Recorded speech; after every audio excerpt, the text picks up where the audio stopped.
আমাদের কষ্ট হয় বাবা, দিন কামাই দিন খাই।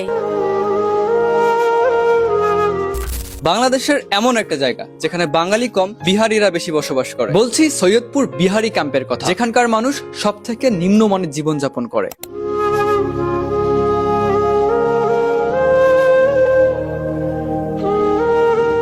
বেটি এখানে ঘুমায়, জামাই আমার উপরে ঘুমায়, আমি এই যে পাকঘরে ছোট ঘর দেখেন না, এই ছোট ঘরে ঘুমাই। আর আমার ছেলে 5টা, ছেলে 1 টাকাও আমাকে দেয় না খরচা। সরকার থেকে কোনো সুযোগ সুবিধা পান না? হ্যাঁ, সরকার আগে আমাদের গম রিলিফ দিতেছিল, সে বন্ধ করে দিয়েছে। 1 নম্বর। 2 নম্বর, আমাদের দুম্মা গোস আসতে ছিল, সে দুম্মা গোসও দেয় না। কম্বল টম্বল দিতেছিল, কিছু সরকার আমাদেরকে দিতেছে না। স্বামী নাই, ছেলে আছে, নিজের বউকে নিয়ে আলাদা থাকে। কোনো কিছু কারোর সাথ থেকে আমরা সাহায্য পাইনি। সৈয়দপুরে সর্বমোট 22টি বিহারি ক্যাম্প রয়েছে। দেশের সব থেকে বড় রেলওয়ে কারখানা সুবাদে আস্তে আস্তে বিহারিদের বসবাস শুরু হয়।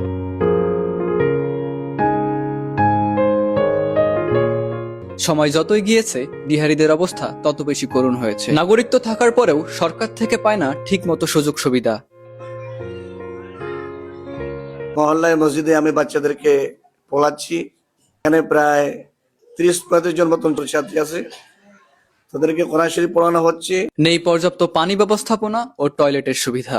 এই ক্যাম্পে আনুমানিক 535টা বাড়ি রয়েছে, যাদের মধ্যে ম্যাক্সিমাম মানুষ এই টয়লেটগুলো ইউজ করে।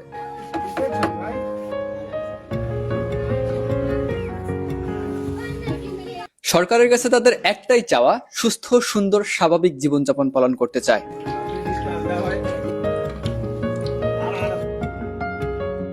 এলাকাটিতে ঠিকমতো নেই পানি নিষ্কাশন কিংবা বর্জ্য নিষ্কাশনের ব্যবস্থা। মানুষজনদের খুবই নোংরা পরিবেশে বসবাস করতে হচ্ছে।